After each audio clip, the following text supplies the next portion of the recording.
I had just arrived at work as the hospital's lead sonographer and was looking at the patient's schedule for the day when my boss told me to go immediately to the OR.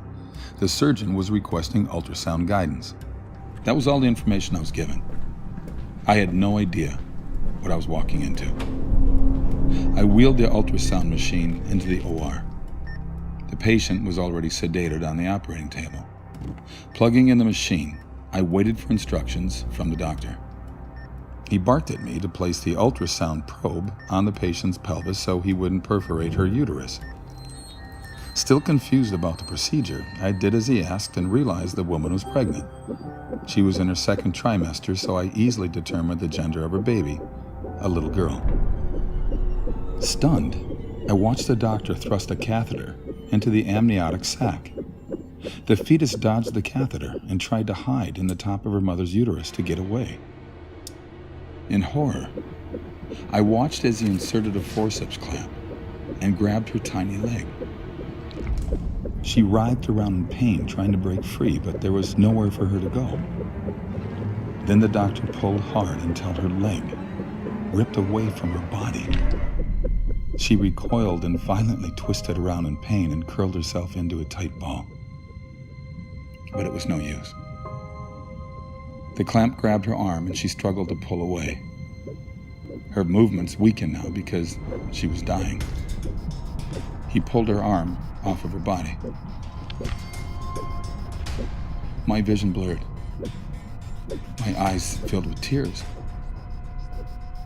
The child again curled herself into a tight ball, but again, the device grabbed her other leg and it was ripped from her body. By now, her heartbeat had slowed significantly, but she was still alive. The clamp grabbed her last limb and ripped it off. She wiggled and squirmed around, and then her heart finally stopped beating. I announced that there was no more cardiac activity. The nurse and scrub tech in the room gasped, realizing for the first time that this was happening to a fetus that was still alive. The remaining body parts, the head and torso, were removed. Placenta was removed, and a final look with ultrasound revealed all products of conception were removed. I was told I could leave the room. Up until that moment, I had been frozen. I silently removed the ultrasound machine from the operating room, went directly to the locker room, and threw up. I quit my job at that hospital shortly after. I told my boss I would never again participate in that type of procedure. I was having nightmares and could not escape the memory of what I had witnessed. I would never again assist in the murder of a child. It was over 20 years ago, but it's just as vivid in my mind today as the day it happened.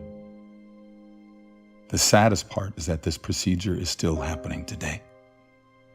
People have no idea we are murdering babies in this way. They think it isn't a person, that it's just a mass of tissue. I'm so sorry for what happened to this little girl, for what I did to her. I'm sorry, sweetheart. I'm so sorry.